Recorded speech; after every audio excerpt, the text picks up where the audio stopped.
Year's Eve was supposed to be a night of celebration. My wife and I had been married for 2 years, and while we had our ups and downs, I still believed we were solid. We had been arguing throughout the night over small things, but I assumed it was just the stress of the evening. I never imagined how the night would end. We were out at a crowded bar, drinks flowing, music blaring, and people celebrating the countdown. I had too much to drink, I'll admit that. I didn't eat before, so it hit me harder than expected. By the end of the night, I was struggling to keep my balance. My wife had been acting distant, texting on her phone a lot, and not really engaging with me. I chalked it up to our earlier disagreements.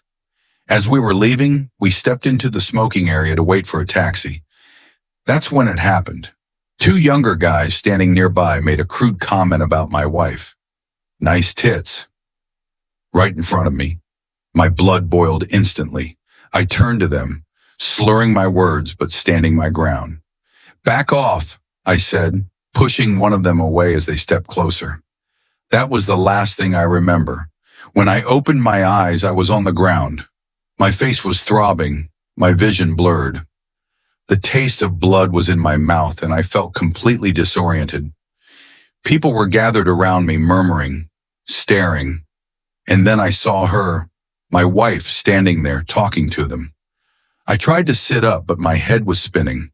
I could barely process what was happening. My attackers were still there, standing just a few feet away. And instead of being by my side, instead of helping me up, my wife was speaking to them, not yelling, not demanding justice, just talking. I don't know how long I was out, but what I remember next made my stomach drop. I saw her take out her phone. She handed it to one of them. He typed something in, smirked, and handed it back. It was subtle, quick, but clear as day. She gave him her number. I wanted to believe I was hallucinating, that my mind was playing tricks on me from the trauma, but something inside me knew. And the way she acted afterward only solidified it. A few minutes later, someone helped me up and put me into a taxi. My wife got in beside me, silent, cold. She didn't ask if I was okay. She didn't comfort me. She just stared out of the window, arms crossed, looking annoyed. When we got home, I tried to talk to her. I was groggy, still in pain, but I needed to know. Why was she talking to them? Why was she acting so strange? She snapped at me. You embarrassed me tonight.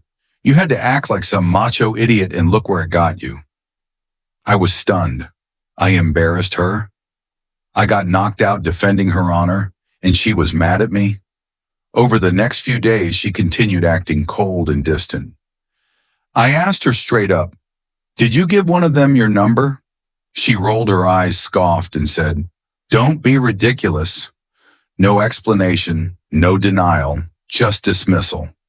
I wanted to check her phone, but I knew she would never let me. And honestly, deep down, I already knew the answer. The worst part? A tiny part of me wonders if she enjoyed what happened. We had been fighting all night, and those guys were younger, cocky, confident. Was this her way of getting back at me? Of humiliating me even further? I don't know what to do. The betrayal stings worse than the punch. The fact that she stood there, watching me bleed, and still entertained them. That's what haunts me. That's what I can't shake. How do I move on from this? How do I ever look at her the same way again?